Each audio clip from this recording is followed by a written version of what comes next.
My name is Holly Adler, and I was 33 the week my uncle decided a dead woman's signature meant nothing. 3 days after we buried my grandmother, we sat in her living room to hear her will. My Uncle Raymond read one line out loud, then laughed in my face. He said it twice, so everyone in the room heard him. A piece of paper won't stop me. That house is mine. 8 days later, he filed a lawsuit against the estate. He never stayed long enough to hear the rest of what she wrote. That was the most expensive mistake of his life, and had no idea yet. Welcome back to calm drama stories. Quiet endings for people who were never the loudest one in the room, but were always the one who showed up. If a calm kind of justice is what you came for, you're in the right place. Drop a comment and be sure to subscribe. I should tell you who I am because Raymond spent 5 months telling a courtroom a different version. I'm a hospice nurse. I sit with people in the last rooms of their lives, and I keep them comfortable when nothing else can be fixed. I'm good at it. I learned it the hard way, working nights and paying off my training one shift at a time. 4 years ago, my grandmother's heart started to give out, and I moved into her craftsman house on Linden Street to take care of her. Her name was Vivian Hartley. She was 80 when I came, 84 when she died. She left the porch light on for me every night I worked late. A little yellow bulb over the front steps so I'd never come home to a dark house. I used to text her when I was on my way. She'd write back one word on. That was the porch light. That was her. People assume a caretaker is a soft person, a doormat who can't say no. That's not what this was. I knew exactly how to hold a boundary at work. The trouble was I never learned to hold one at home. I said yes to every double shift, every extra patient, every favor. I had no life outside the people I was keeping alive. Vivan saw that better than I did. One evening near the end, she took my hand and said something I didn't understand yet. I've made sure no one can take this from you. I thought she meant the rocking chair or the garden. I told her not to worry about any of it. I had no idea she'd already spent an afternoon at a lawyer's office building something none of us could see. Here's the thing about the rest of the family. They didn't disappear. They just never really showed up. My Uncle Raymond, Vivian's son, lived 40 minutes away. He came by once or twice a year, usually around the holidays, usually for an hour. His wife, Lorraine, came with him and spent most of the visit looking at the house instead of the woman in it. She'd run a hand along the banister and ask in a casual voice whether the roof had ever been replaced. Their daughter, my cousin Brooke, came even less. She posted plenty, though. Every few months, a photo of Vivian would appear on her feed. Sundays with Grandma. Treasure these moments with a date stamp that didn't match any visit I remembered. The comments loved it. I never said anything. I just kept changing the sheets and filling the pill organizer. The thing I keep coming back to happened maybe 2 years before the end. Raymond was standing in the living room with his phone out, and I realized he was measuring it, packing the wall, thumb on the screen, the way you do before you buy furniture. He caught me watching and grinned. "Just curious," he said, "for when it's mine someday." My grandmother was sitting 6 feet away in her chair. She heard every word. She didn't argue, didn't frown, didn't say a thing. She just smiled at her son, a small private smile, and went back to her crossword.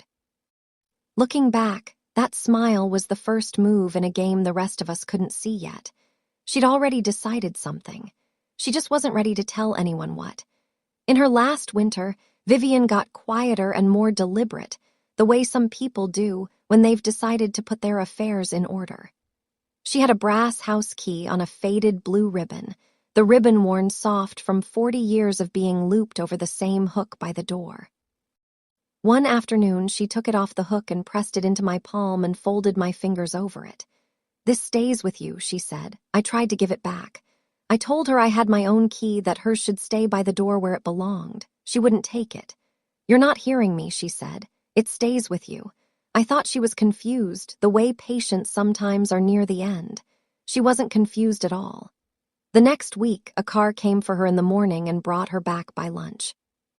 She'd gone to see a lawyer named Walter Bell, a man she'd known since before I was born. She didn't tell me what they discussed.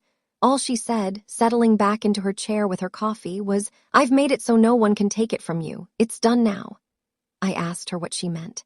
She patted my hand and changed the subject to whether the hydrangeas would come back in spring. I let it go. I figured it was paperwork, the boring kind, thecking that doesn't matter until it does. I had a patient across town that afternoon and I was already late. I dropped the brass key into the dish by my own bed and didn't think about it again for months. I should have asked. I keep telling myself that. But she knew exactly what she was doing. And she didn't need my help to do it. Vivan died on a Tuesday in early March in her own bed with the porch light on.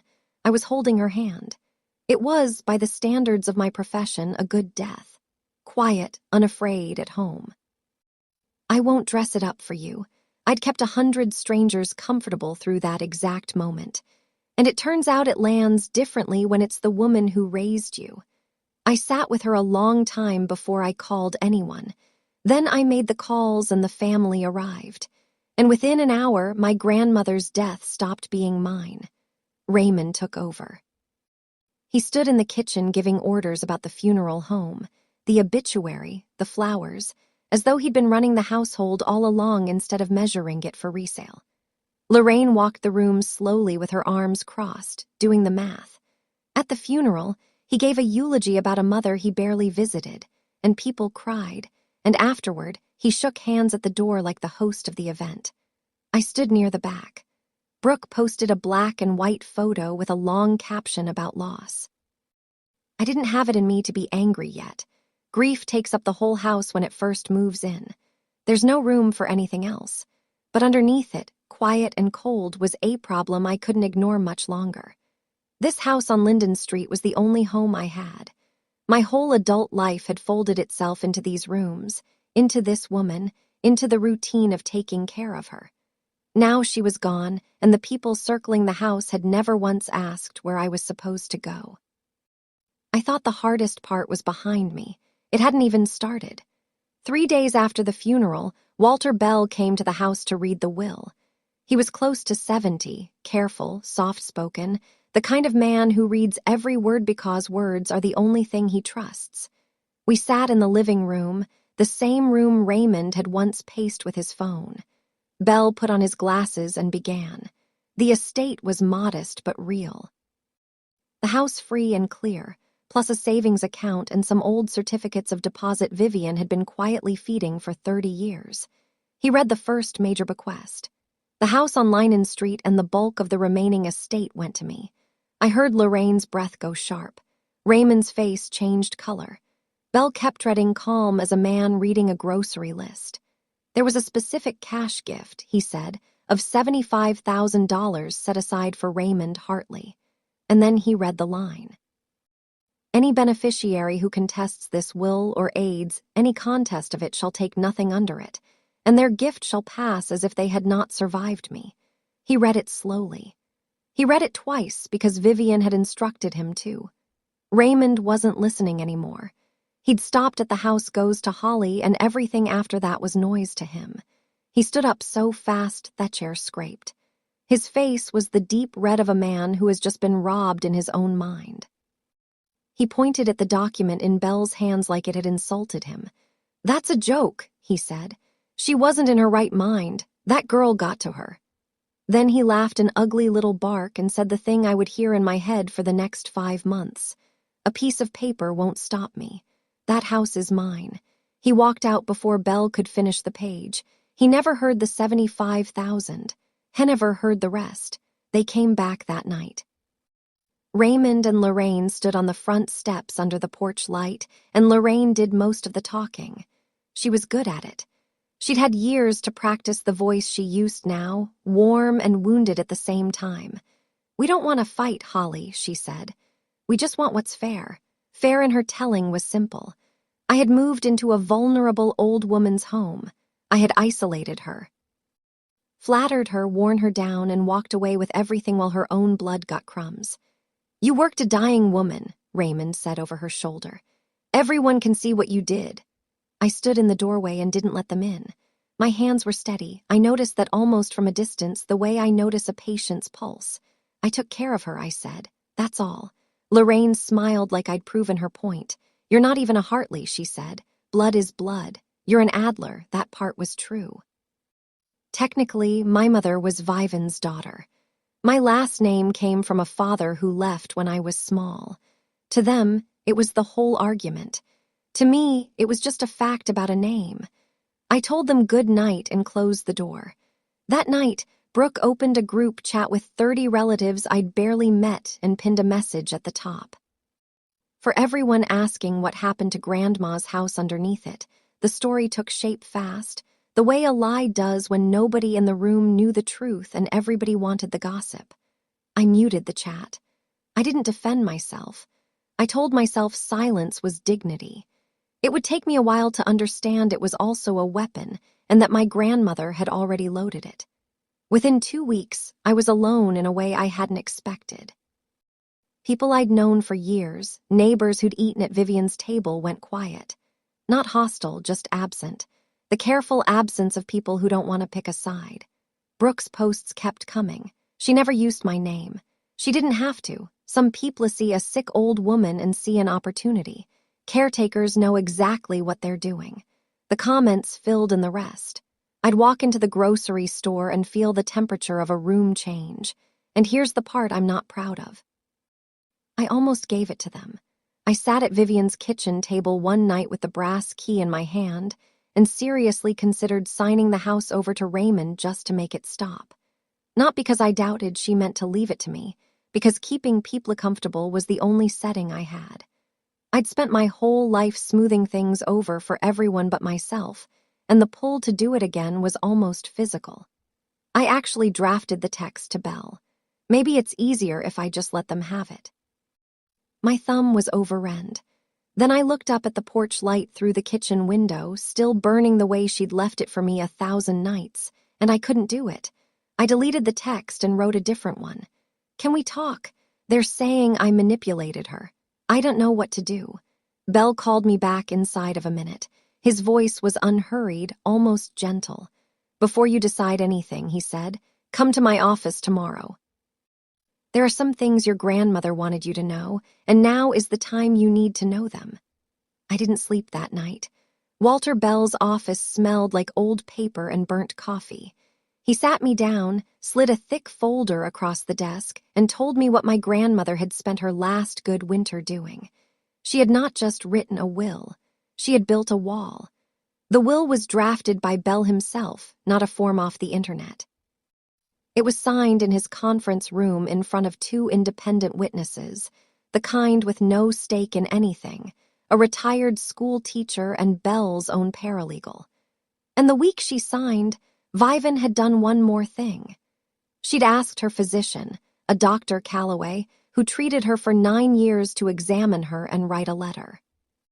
The letter stated in plain medical language that Vivian Hartley was of sound mind, understood the nature and extent of her property, knew exactly who her relatives were, and was making her decisions freely and without pressure from anyone. It was dated, signed, and notarized. Bell tapped the folder. Your grandmother told me someone would try to break this, he said. She wanted to make sure they couldn't. I asked him what the line meant, the one Raymond had laughed at. Bell explained it the way you'd explain a trap to someone standing safely outside it. A no-contest clause in our state, he said. The courts will enforce a clause like this, though never blindly, and the circumstances of the challenge matter a great deal. If a person named in the will sues to overturn it and loses without a real basis for the fight, they don't just fail. They forfeit whatever the will left them in the first place. I sat there turning it over. But the house came to me, I said. What does Raymond have to lose? Bell looked at me for a long moment over his glasses. That, Hesed, is the part he didn't stay to hear.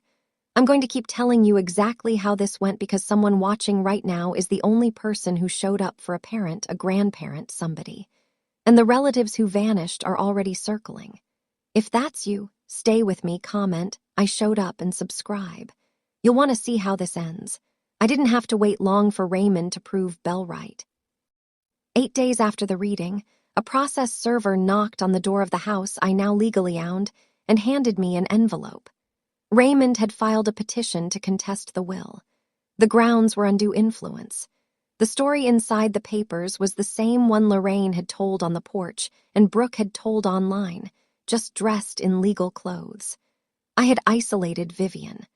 I had manipulated a frail, dependent woman into rewriting her wishes. The document asked the court to throw out the will entirely and distribute the estate as justice requires, which in Raymond's mind meant the house went to him. I read it twice at the kitchen table. On the last page in the boilerplate, the court had reprinted the will's key provisions as exhibits, and there it was again. That single underlined line, the one Vivian had bell-read twice, now sitting in a court filing as Exhibit C, it had moved from a quiet sentence in her living room to a cold legal fact in a public record, and it hadn't changed a word. Raymond had hired a lawyer named Dale Pewitt, a strip mall litigator who advertised on bus benches and took case by the hour. There was no contingency here, no big firm betting on a win. Raymond was paying out of pocket with a retainer. I later learned he'd scraped together by refinancing what little he had left. He had sued for a house. He still had not asked a single person what suing might cost him. I called Belle. He filed. I said, "I know." Belle said, "Don't respond to anything, don't sign anything. Let me handle the estate. And Holly, whatever you do, don't try to fix this for him." I want to be fair to Raymond, more fair than he was to me, because the truth is more interesting than a cartoon. He wasn't suing because he was rich and greedy. He was suing because he was broke and scared. His contracting business had folded in 2023, taken down by a bad job and a worse partner. He was 58 with a second mortgage he couldn't carry and no real plan for the back half of his life. The house on Linen Street wasn't a memory to him. It was a lifeboat. I knew all this, and for one afternoon it almost softened me. I remembered being 9 years old and Raymond fixing the chain on the backyard swing, lying in the grass with a wrench, letting me hand him tools. He'd been kind once in the offhand way of a young man who had time and money and no idea he'd run out of both. I sat with that memory for a while. Then I opened the group chat I'd muted and read what he'd written about me that morning. She's a professional. She does this to old people. We're not the first family she's robbed. He'd typed it to 30 relatives about the woman who'd changed his mother's sheets for 4 years. Whatever softness I'd felt closed like a door. That's the thing nobody tells you about people who hurt you. They can be human and still choose the cruelty. Raymond was frightened and I understood his fear, and he still picked up his fear and threw it at me because I was the easiest target in the room. Understanding why a man does something is not the same as forgiving it. I closed the chat. It didn't write back. I had finally stopped explaining myself, and the quiet felt like the first solid ground I'd stood on in weeks. He showed up in person a week later. No call, no warning, just Raymond's truck in the driveway at 8 in the morning and Raymond on the porch with his hand already out. He wanted the key, not a key. The key, the brass one on the blue ribbon, though. How he even knew about it, I never figured out. Maybe he'd seen it on the hook over the years. Maybe Lorraine remembered. "Give it here," Hess said. "We both know how this ends. That house is mine." I stood in the doorway in my scrubs on my way to a patient, and I felt something settle in me that hadn't been there in March. I wasn't going to hand him anything, and I wasn't going to argue about it either. It's not mine to give, and it's not yours to take. I said, "A judge decides that now, not you, not me." He stepped closer. "A piece of paper won't stop me," he said, the same words like a man who only knows so. I held his eyes. "Then you don't need the key," I said. "You'll have the whole house soon." It was the closest I came to cruelty in all of this, and I'm not sorry. He didn't have an answer. I added one more thing because some part of me still hadn't fully given up on him, and because I'd want someone to say it to me. "Go talk to a real lawyer, Ray, not the bus bench guy, a real one, before you do something you can't take back." He laughed in my face. "Don't manage me," he said. "I know what I'm doing." He didn't. And that was the last time I tried to tell him. He drove off and I went to keep a stranger comfortable, and the key stayed exactly where it was. 2 days later, Bell called me back to his office. He had something for me, he said, and it wasn't something he could send in the mail. When I got there, he didn't slide a folder across the desk this time. He set down a single envelope, cream-colored, sealed, with my name on the front in my grandmother's handwriting. The handwriting alone nearly undid me. I knew those letters from grocery lists and birthday cards and one-word texts that said on Bell folded his hands. She wrote this the same week she signed the will. He said her instruction was specific. I was to hold it and give it to you only if someone contested. Not before. I asked why. He shook his head slowly. She didn't want you reading it unless you needed it. He said she told me, and I'm quoting her, "If Raymond leaves it alone, Holly never has to know what I knew about my own son." I held the envelope and didn't open it. I could feel the shape of a folded page inside. 2 pages maybe. I asked Belle if he knew what it said.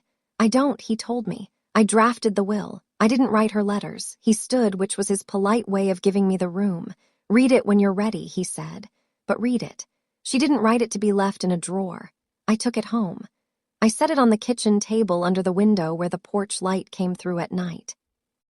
And I looked at it for a long time before I could bring myself to break the seal.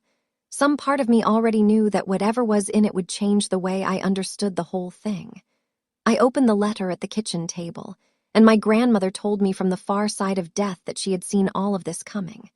The first line was so plainly her that I could hear her voice. "Holly, if you're reading this, Raymond did the thing I prayed he wouldn't." She wrote like she talked, short sentences, no wasted words. Shek knew her son. She'd watched him circle the house for years, watched him measure the living room, watched him love things more easily than people. So when she made the will, she made a choice she wanted me to understand. She did not cut Raymond out. She left him $75,000. Real money, more than enough to clear the second mortgage and breathe. I left him a door, she wrote. A good one. If he walked through it like a son, he'd have been fine. But she knew her son, so she built the door with a lock. The no contest clause wasn't there to punish anyone. It was a test, the last one she'd ever give him. If Raymond accepted what she'd left him, he kept it, and the house stayed mine, and the family held together as well as it ever had. If he grabbed for more, the law would take back even the $75,000, and he would have done it to himself. "I'm not stealing from him," she wrote. "I'm giving him exactly one chance to be the man I hoped for." And then the line that I have not been able to forget, the line I think she wrote knowing it would outlive her. "I didn't leave you out, Raymond. You left first." I read the letter 4 times, and as I read it, the whole shape of what was coming snapped into focus, cold and clear. Raymond was about to throw away $75,000 he didn't even know he had, and I was the only living person who could warn him. I called Belle the next morning before I'd even had coffee because the thing was eating me. "He doesn't know about the $75,000, I said. "If he knew, he'd drop the suit. Don't I have to tell him?" Belle was quiet for a second. Then he answered carefully, like a man stepping across ice. "Legally, no," he said. "You have no duty to advise the man suing you." "None." I started to argue. He let me. When I ran out, he said the part that actually mattered. "Holly, think about what happens if you do tell him. You walk up to the man who's accusing you of manipulating his mother and you start managing his lawsuit for him. How does that look in front of a judge?" I sat with it. It looked exactly like what they had already accused me of. And there's this, Belle said, "You already tried. You told him to get a real lawyer. He laughed at you. That was your warning. He spent it. He was right. And I hated that he was right." I'd stood on my own porch and told Raymond plainly to be careful before he did something he couldn't undo. He told me not to manage him, so I wouldn't. I'd spent 4 years keeping people comfortable, easing every hard landing, absorbing everyone's fear so they wouldn't have to carry it. This time, the comfort wasn't mine to give. My grandmother had built this on purpose, and she had asked me in writing to let it run its course. I folded her letter back into its envelope and put it in the drawer by the door next to the brass key. "Okay," I told Belle. "I'll let it run."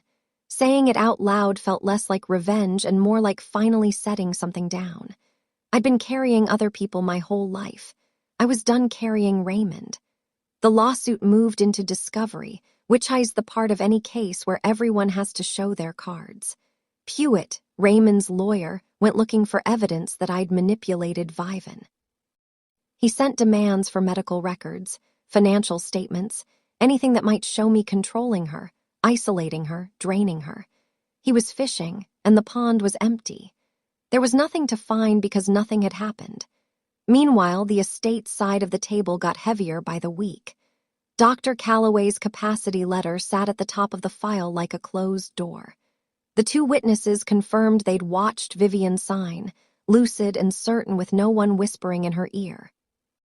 And my own work created a record I hadn't even meant to keep.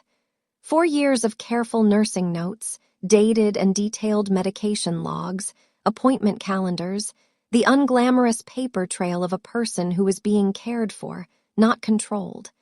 It read like exactly what it was. Out in the family, the story started to wobble too. Brooke's online campaign hit its peak and then began tosslip because the neighbors who'd gone quiet in March had been watching, and a few of them had longer memories than she'd counted on. A woman named Doris from 2 doors down, who'd witnessed nothing legally, but everything personally, left a single public comment under one of Brooke's posts. "I live next to that house. I saw who came and who didn't." Brooke deleted the post. It was the first crack. I didn't celebrate it.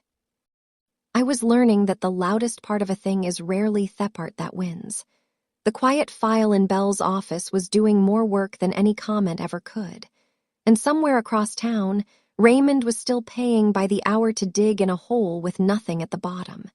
In late spring, Belle asked me to come in so he could walk me through where things stood. He didn't waste my time. "I'll be direct." He said, "Your uncle's contest is frivolous." I asked him what that meant in practice because, to me, frivolous was just a word people used when they were annoyed. To a probate lawyer, it meant something specific and dangerous. He explained that a no-contest clause doesn't always bite. In a lot of cases, if the person had a genuine, reasonable basis to challenge the will, the court won't enforce the forfeit, even if they lose. It's called probable cause, a safe harbor for honest doubts. But Raymond doesn't have probable cause. Belle said he has a grudge and a theory, no evidence of incapacity, no evidence of undue influence, and a signed medical letter saying the opposite. Without that safe harbor, the clause would do exactly what Vivian designed it to do. I worked through it slowly, out loud. So if he loses, I said, he doesn't just lose the house he was never going to get. Belle nodded. He loses the $75,000 the will actually gave him. He let that sit, then added one more thing I'd remember later. "And your grandmother planned for that too. The will says anything a beneficiary forfeits drops into the residuary, the part that already commenced you. If he throws his gift away, it doesn't go to a stranger. It comes to you." I felt the full weight of it settle then, and it wasn't triumph. It was something closer to dread. Raymond thought he was fighting for a house. He was actually standing on a trapdoor he'd built himself, holding a check for $75,000 he didn't know existed, and every motion Pewitt filed tightened the rope. "He still doesn't know," I said. "No," Belle said, "and it's not your job to tell him." I drove home past Raymond's exit on the highway and didn't take it. I'd made my choice on my grandmother's kitchen floor. I wasn't going to unmake it. I didn't see this part myself. Pruitt's paralegal told a cousin. The cousin told Doris, and Doris told me over the back fence, but the shape of it matches everything I know about all of them, so I believe it. Somewhere in early summer, after Discovery closed and turned up nothing, Dale Pewitt did the math. A careful lawyer eventually does. And he got scared. He'd flagged the no-contest clause as a risk from the start, but he'd trusted Raymond that the manipulation was real and easy to prove. Discovery proved the opposite. He sat Raymond down and told him the truth he should have heard in March. The will would hold. The medical letter shut down any argument about Vivian's capacity. And the witnesses, the care records, and Raymond's own years of declined visits left the undue influence claim with nothing under it. And the no-contest clause meant that if they pushed this to a ruling and lost, Raymond wouldn't walk away empty. He'd walk away in the negative. "There's money in that will for you," Pewitt reportedly said. "Real money. If we drop this now, you keep it. If we lose, you forfeit it and you owe me besides." It was the off-ramp, the last clean exit before the cliff, and Raymond, I'm told, actually wavered. For one evening at their kitchen table, he considered folding. Then Lorraine spoke. She'd put years of hope into selling that house, and $75,000 didn't clear their debts, didn't change their life, didn't give her the fresh start she'd been picturing. Only the house did that. She's bluffing. Lorraine said, "That girl doesn't have the spine to take it all the way. Push." So they pushed. They told Pewitt to proceed. The one door my grandmother had left propped open. The one exit that would have saved them. Raymond pulled shut with his own hand because his wife told him the woman across town would blink first. I would not blink. I didn't even know yet that the door had been open. By the time I heard about it, it was already closed, and the hearing was on the calendar. Before a probate case goes to a judge, the court usually nudges everyone toward settling. We sat in a beige conference room downtown, the families at opposite ends of a long table, Belle beside me, Pewitt beside Raymond, a mediator at the head. The offer on the table was simple. I could hand Raymond something, a chunk off cash, a percentage, anything, and he'd drop the contest, and it would all just stop. The group chat would go quiet. The grocery store would warm back up. And here's my confession for this part of the story. I wanted to take it, not because I doubted the will, because the old reflex stood up in me and stretched. Make it comfortable. Smooth it over. Give them something so nobody has to hurt. My whole life had trained me to be the one who folds so the room can relax, and the pull was so strong I had to grip the edge of the table. Then I thought about my grandmother in that lawyer's office, 84 years old, spending one of her last clear afternoons building this exact protection so I'd never have to negotiate for what she'd freely given. Folding wouldn't honor her. It would erase her. I looked across the table at Raymond, who wouldn't meet my eyes. "I'm not trying to punish him," I said, and I meant it. "I'm just not going to rescue him from himself anymore." Belle told the mediator we declined. Pewitt's jaw tightened. Lorraine made a sound like a laugh with no humor in it. We walked out into the parking lot, and the air felt different in my lungs. If you've ever been the reasonable one, the one everybody expects to fold so the family can feel comfortable again, you know how loud that silence gets. I almost folded here. I'm glad I didn't. If you've been there, you already know what's coming. Subscribe, so this finds the next person who needs it. Brooke caught me at the grocery store the following week in the produce aisle in front of a dozen people pretending not to listen. She'd clearly been waiting for an audience. "I hope it was worth it," she said loud. "Taking everything from your own family. Grandma would be ashamed of you. A month earlier, that would have flattened me. I'd have apologized or fled or stood there absorbing it because absorbing things was what I did. Not anymore." I sat down the bag of apples and looked at my cousin. "Brooke," I said, calm and quiet so people had to lean in to hear. "When did you last visit her?" She blinked. "What, before she died?" I said. "When were you last in that house? Not a photo. In the house." She opened her mouth and nothing came out because the honest answer was a number she didn't want to say in public. And then something I didn't expect happened. A woman I half recognized. A friend of Doris's spoke up from near the bananas. "I never once saw you there, hun," she said to Brooke. "I saw Holly's car every single day." Another voice, an older man by the registers. "Vivian talked about her granddaughter, the nurse, all the time, never mentioned the rest of you." The aisle had picked a side, and it wasn't Brooke's. She went red, grabbed her cart, and left without another word. I stood there with my apples and my heart going fast, not from fear, from something cleaner. This was the asymmetry I was only beginning to understand. They fought with noise, with posts and accusations and scenes in grocery stores. I didn't have to fight back with more noise. I just had to let the truth stand in a room full of people who'd been there. The truth didn't need volume. It only needed witnesses. The estate's case didn't just hold. It closed like a fist. Dr. Calloway's letter established that Vivian had full capacity the week she signed. The two witnesses were unshakable. My 4 years of nursing records showed steady, documented care with no sign of control or coercion. But the thing that truly ended the undue influence claim came from Raymond's own phone. Undue influence, Belle explained, leans hard on isolation. The idea that the manipulator cut the victim off from family so they could work on her alone. Pewitt had built the whole theory on it.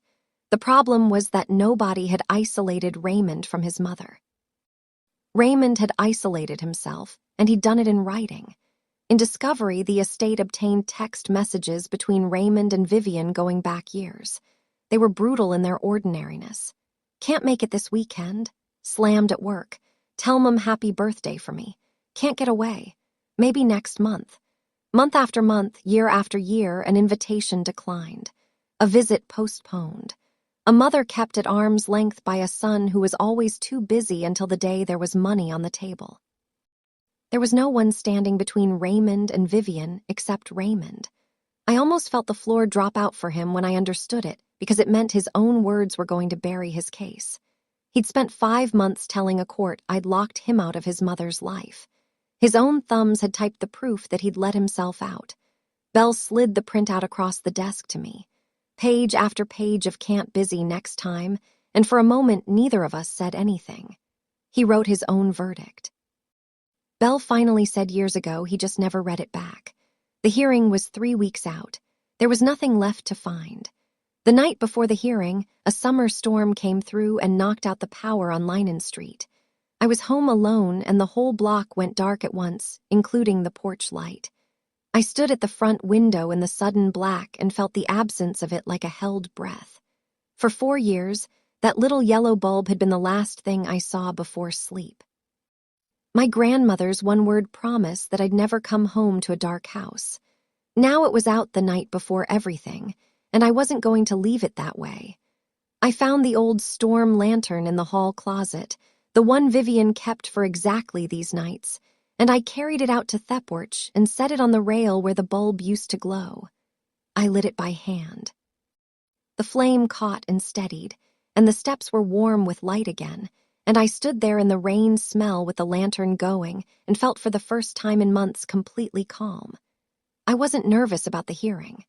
I wasn't rehearsing speeches. There was nothing for me to say. My grandmother had already said it in a lawyer's conference room, in a letter in my drawer, in $75,000 and one underlined line. Raymond still believed a piece of paper couldn't stop him. He was about to learn what paper does when a careful woman spends her last good winter making sure it would. I went to bed with the lantern lit on the porch, and I slept all the way through. And in the morning, the power was back and the bulb was burning again like nothing had ever gone dark. I made coffee. I put on the one good blazer I owned. I drove downtown. I made one decision about the hearing that surprised even Belle. I wasn't going to hire my own lawyer. Technically, I didn't need to. The will named Belle as the executive, and defending the will was the estate's job, not mine. I was a beneficiary, not a party who had to mount a defense. But Belle, being thorough, had asked if I wanted my own attorney in the room anyway, someone whose only client was me, just for protection. I thought about it and said, "No, I don't want to walk in there with a hired gun." I told him. I didn't manipulate anyone. I don't need to act like someone who has to be defended. There was something else, too, something I didn't fully say. Hearing a lawyer to fight Raymond would have made it a fight between him and me, 2 people swinging at each other across a courtroom. That wasn't what this was. I wasn't the one who'd done anything. The will would speak. The capacity letter would speak. His own text messages would speak. All I had to do was sit in that room as the person who'd actually been there and let the documents my grandmother left behind do the only arguing that mattered. "You're sure?" Belle said. "I'm sure." I said, "I'm not going to argue with him. I'm going to let her do it." So on the morning of the hearing, I walked into the probate court with no lawyer of my own, no speech prepared, no strategy except the truth and a folder full of paper. Raymond came in with Pewitt and a tie that didn't fit, and the same certainty he'd had on the porch. He still thought the paper wouldn't hold. We were about to find out. The courtroom was smaller than the ones on television, fluorescent and plain, with a county seal and a judge named Harlan Voss, who had clearly seen 100 families do this to each other. Pewitt went first. He stood and laid out Raymond's theory with all the conviction a man can summon on an hourly rate. A devoted son, he said, shut out of his own mother's final years. A professional caretaker trained to read vulnerable people who moved into the home and slowly bent a frail woman's wishes toward herself. He used the word isolated 4 times. He used the word manipulated 6. He gestured at me without looking at me, the caretaker, the outsider, the Adler among the Hartleys. It was a good story. It was the same story Lorraine had told on my porch and Brooke had told in the grocery store. And like both of those, it had one fatal flaw. There was no evidence under it. Pewitt had vivid adjectives and a grieving, angry client, and not one document, not one witness, not one fact that showed me doing any of the things described. He finished and sat down. Raymond stared straight ahead with his jaw set, certain, still certain, that outrage was the same thing as proof. I watched him and felt strangely steady. I'd spent months bracing for this room, and now that I was in it, I understood it was never going to be a fight. A fight needs two sides with weapons. Pewitt had a story. We had the record. The judge made a note, looked over his glasses at Belle, and said the words that started the part Raymond would replay for the rest of his life. Let's hear from the estate. Belle stood without hurry the way he did everything, and he didn't make a speech. He just handed the court the truth one piece at a time and let each piece land. First, the will itself properly drafted, properly executed, signed before two disinterested witnesses who were present in the courtroom and ready to testify. Then Dr. Calloway's letter read into the record 9 years of treating Vivian Hartley. An examination the same week she signed a clear medical finding Thatch understood her property, her family, and her choices, and was acting under no one's pressure. I watched Judge Voss read it twice. Then Belle turned to the heart of Pewitt's case, the isolation, and took it apart with Raymond's own phone. He entered the text messages. He didn't editorialize. He simply read them aloud in a flat, even voice, dates and all. March, can't make it, slammed at work.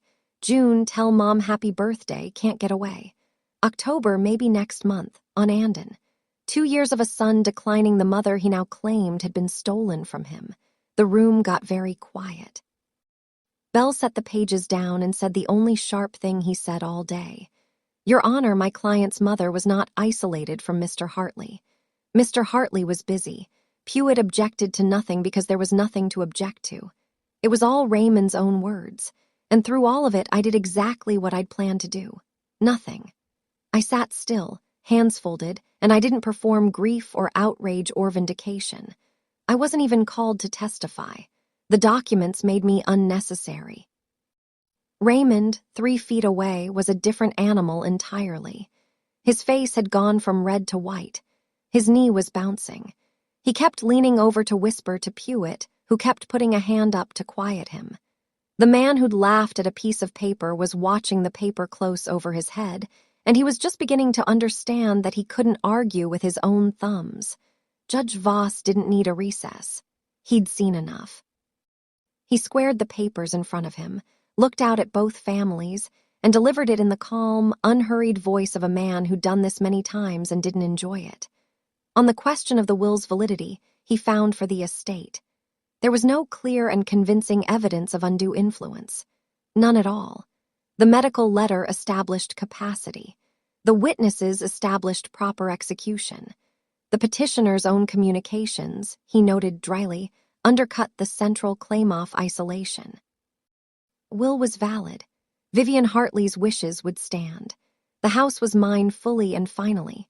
I let out a breath I felt like I'd been holding since March. But the judge wasn't finished, and the next part was the part Vivian had spent her last good winter building. He turned to the no contest clause.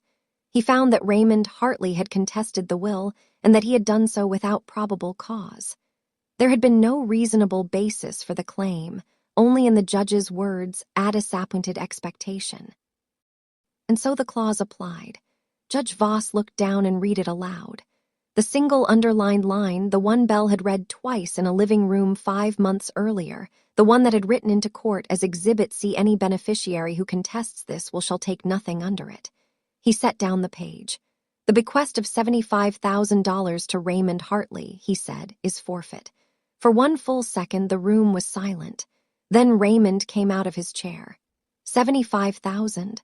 What? 75,000.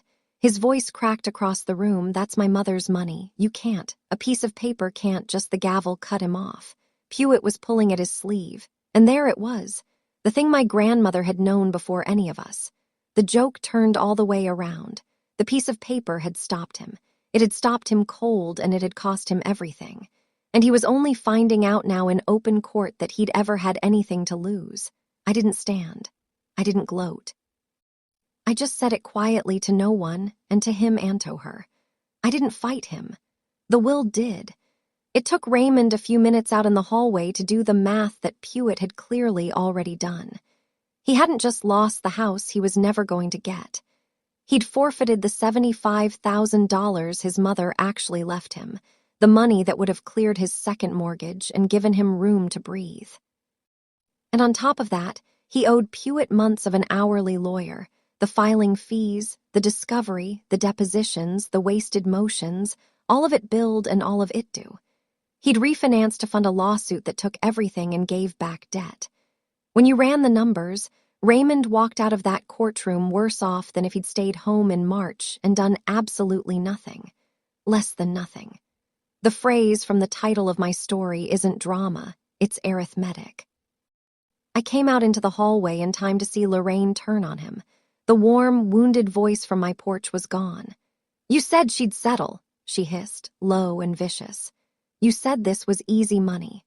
Raymond stood there in his tie that didn't fit in the echo of the courtroom with nothing in his hands.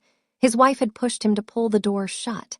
And now that the door was shut, she was already deciding it had been his idea. That's how it goes with people like them. The grab is shared. The fall is always somebody else's fault. I didn't say anything to either of them. I'd said my one true sentence already in the courtroom where it counted. I had nothing left to add. Raymond found me by the elevators because of course he did. Whatever I'd have hoped for, some flicker of the man who fixed my swing didn't come. There was no apology. There never is.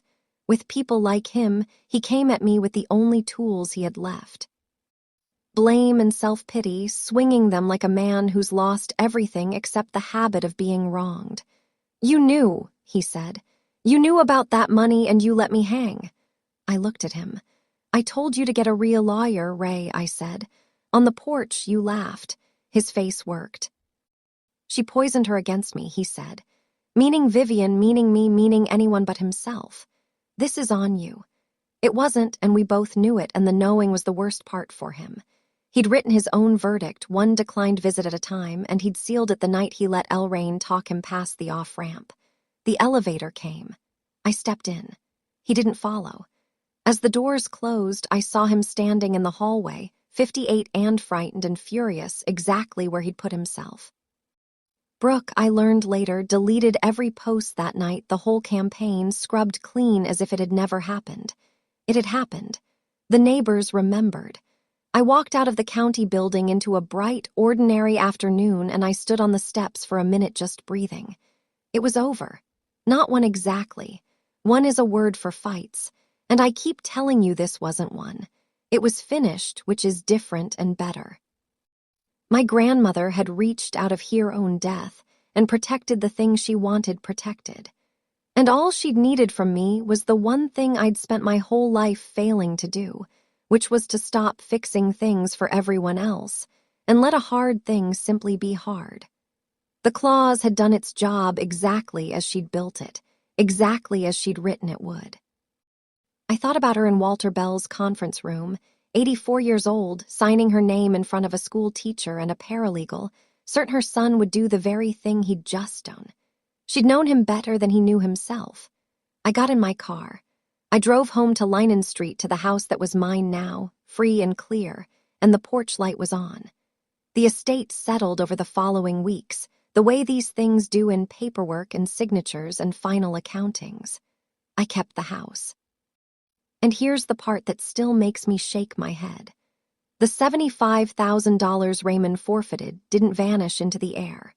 Under the will, just as Bell had warned me months earlier, a forfeited gift fell back into the residuary estate, and the residuary estate came to me.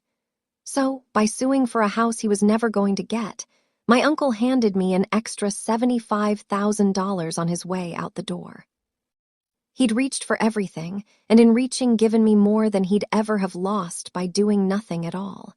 I didn't celebrate that either. I put most of it away and tried not to think about the frightened man it used to belong to. I kept the brass key on the blue ribbon. I thought about getting the locks changed the way you're supposed to. And then I realized there was no one left to lock out. Raymond wasn't coming back. So I hung the key on the same hook by the door where it had lived for 40 years, and I left it there. The biggest change wasn't the house or the money. It was me. For the first time in my adult life, I let myself ease up. I cut back to one job, dropped the endless doubles, stopped saying yes to every favor before the asking was even finished. I planted Vivian's hydrangeas back along the side fence. The Honest asked about that last winter. And in the spring, they came back blue. I had people over. I sat on the porch in the evenings and did nothing, which I'd never once allowed myself, under the little yellow light she'd left burning for me. The family didn't all vanish. A few of the cousins from that group chat reached out quietly once the dust settled, the way people do when they've watched a thing go wrong and want to be on the right side of it after the fact. I didn't slam any doors. That was never who I was, and it isn't the boundary I drew. The boundary is simpler than that. The house on Linden Street is mine. Not the family's, not Raymond's, not a prize to be measured for resale by anyone holding a phone. It's mine, the way my grandmother decided it would be. And I don't owe anyone an explanation for keeping what I was freely given. The door isn't locked against the people who want to come back kindly, but it's my door now. I'll grieve her my own way in her own house with her light on. My grandmother never raised her voice in that courtroom, and she never had to because she'd already said the only thing that mattered in one quiet underlined line years before any of us were ready to read it. That's my story. One line, one signature, and a porch light I still leave on. If this reminded you that the quiet ones keep their receipts, and that a boundary written down can protect the people you love after you're gone, take it as your sign to get things in writing. If someone you love needs to hear this, share it, drop a comment, hit subscribe, and I'll see you in the next one.